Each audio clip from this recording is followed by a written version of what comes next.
Hi, guys. I am here again this week to talk to you about the book that we're reading and the 8 elements of a story. We're going to keep talking about what we were talking about last week. If you can look here on the screen at these 2 green bubbles, last week we talked about the words setting and character. And you were asked to read chapter 1 of Island of the Blue Dolphins. This is the book here that we're reading together. And I want you to remember that the setting and the character are things that you can find inside this story that we're reading, okay? This week we're going to talk about 2 more words, the plot here and the conflict. If you look at these other 2 green bubbles on the screen, we're going to talk about these other 2. If you have not read chapter 1 of the book, please go back to the last post and read that before you finish watching this video, okay? If you have read that chapter, we're going to go ahead and talk about it a little bit together now.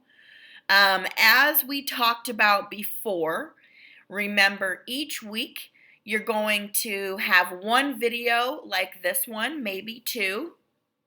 You're going to have 1 quiz over this video and the chapters that I post about the book. So it's important to watch the video and read, okay? And then what you're going to have is a journal prompt. Now, I know we don't have our journals, but I'm going to give you a Google Doc where you can answer a question. And just like we do in class, I want you to make sure that you're writing at least 3 sentences on that Google Doc to answer the question, okay? Another thing that we've talked about in class is using our resources. If you're not sure about what a word means, what can you do to find out what it means? Remember, we went to the library and we used a dictionary. If you don't have a dictionary, that's okay. You might have your computer or your phone, and you can look up one of those words and find out what it means. And if you're still not sure, I want you to ask me. I want you to ask me or a family member or a friend, what does this word mean and how can I use it? I'm going to do my best to try to give you the definitions of these words here in these videos, okay? So last week, again, we talked about setting and character, and this week we're going to talk about plot and conflict. So your job was to read chapter 1 of Islands of the Blue Dolphins, okay?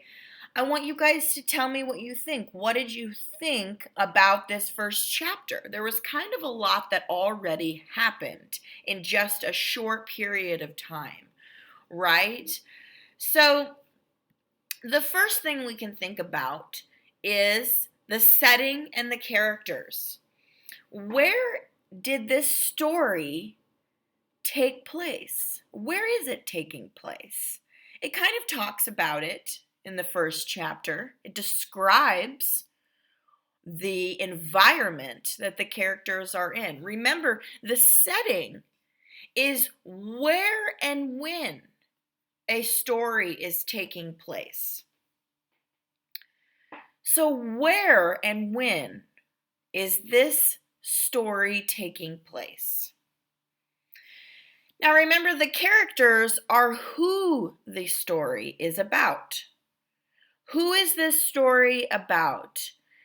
We have been introduced to several characters in this first chapter, and there's a lot that seems to be happening, but I want you to remember that each character is playing a different role, and they're there for a reason, okay? Some other questions that we need to be asking ourselves. When you think about the setting, the location, the when, and the where that this story is taking place, are you familiar with this kind of a setting? Have you ever been to a place like this before? Have you ever seen some of the things that she is describing? in this story. I think we get a good picture of what the character is talking about here on just the cover of the book, right? This gives us a really good mental picture of what we are seeing in this story, okay? Now, there might be a few things in this story, in this first chapter, that you may have seen before in real life, or maybe on a movie or a TV show, or maybe just in other books. But I want to talk about those things because I really want you to get a good idea of this setting, of this location, okay? So, the first thing that we know for sure, because of the title of the book, is we are on an island. This story is taking place on an island. Now, it may not look exactly like the picture I have here, but this is a picture of an island. And we start the story with a young girl talking about being on the beach in a little harbor, right? She talks about Coral Cove. We don't know her name yet, but we know that she has a little brother, and her brother's name is Ramo. What are her and Ramo doing in this first scene? What are they doing together? And then what do they see while they're in the cove? What's happening? You might remember that the person that's talking to us, whose name we don't know yet, sees a ship. She talks about the Aleut ship that came to their island, right? Now, this is really interesting. Imagine being at your house and a car pulls up and you don't know who's in the car. You've never seen this car before. Is it scary? Are you curious about who's in the car? Why are they there? This might be what this character is thinking about. Who's on that ship? Why are they getting closer to us, right? Because even if she's seen it before, when she's describing this situation, she talks about seeing the ship get closer to them from the ocean and getting closer, right? Now, we know how old she is. We find out how old she is. She's 12 years old. And we find out that her little brother is half her age, so half of 12. And when you're 6 years old and you're that young, you might be a little more curious than someone who's 12 years old or older, right? And we see that his curiosity gets the best of him and he begins to go explore the ship. What's happening? He wants to know, right? But as the mature older sister, she continues to do what they've been doing there in the cove. Now, as the ship gets closer, we know that someone gets off the ship. And they really describe this person that gets off the ship, don't they? They talk about why the ship has come there. Can you remember why? Can you remember what the name of the man is that gets off the ship? Can you remember the name of the character's father who goes down and greets this other person? He says, "Hello, I don't know you. Can we talk about why you're here?" And we learn that they are wanting to hunt for otters. Some of you might know what an otter is. Some of you might not know. But what they talk about is gathering the otter pelts Some of you may not be familiar with this word, and some of you might be. Pelt is the skin or the fur of the animal that's being hunted. And so here on the screen, I have an otter pelt, a set of them. And as you might know from history class, these otter pelts were very valuable. They're things that kept people warm and were used throughout the year, no matter what the season was. And so it may be a little conflicting to have the other person or this other group of people on the ship come and talk about hunting for these pelts, because the people who already live on the island say, no, these are ours. We want to keep these for ourselves. These are valuable. They're only around for a certain time of year. So if we do let you hunt for these things, what are you going to give us in return?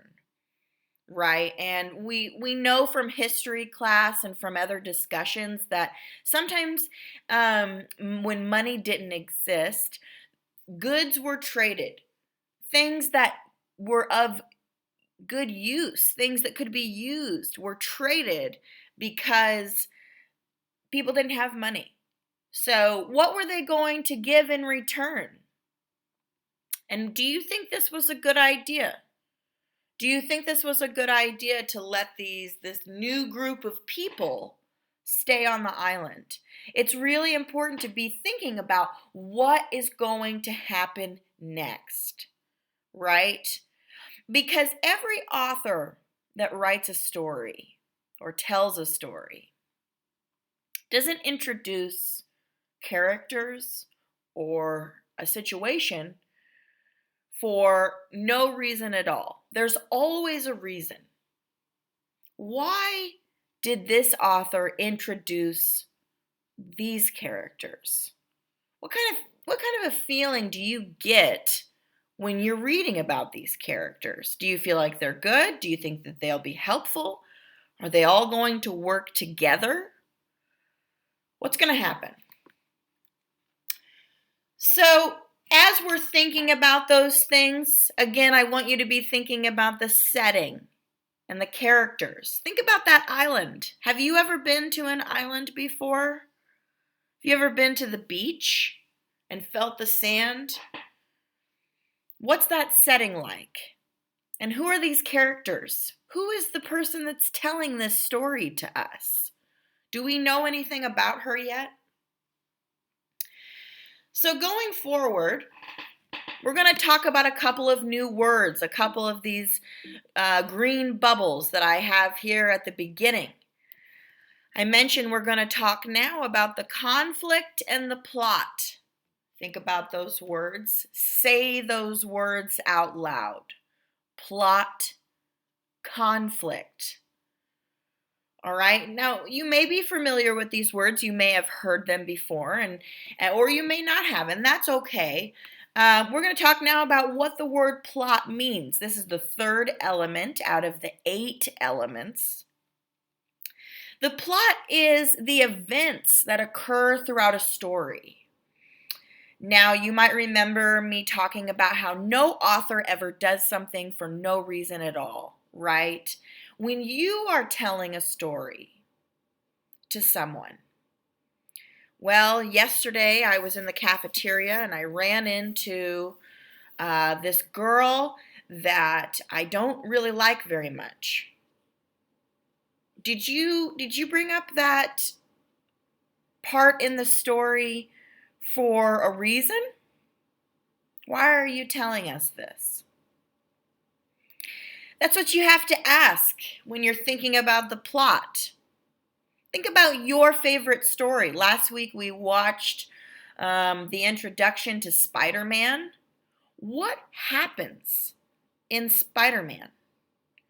Is Spider-Man a romantic movie? Is Spider-Man a sad movie? Is it funny? Does it have a lot of action? What happens in your favorite story? When you think about what is happening You are thinking about the plot.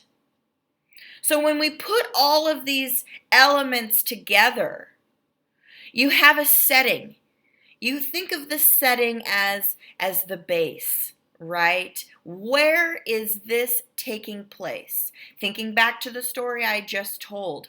I told you that I have been in the cafeteria. Is that the setting?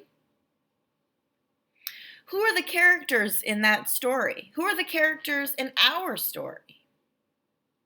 And what happens with those characters? Now, the next word, element 4, is conflict.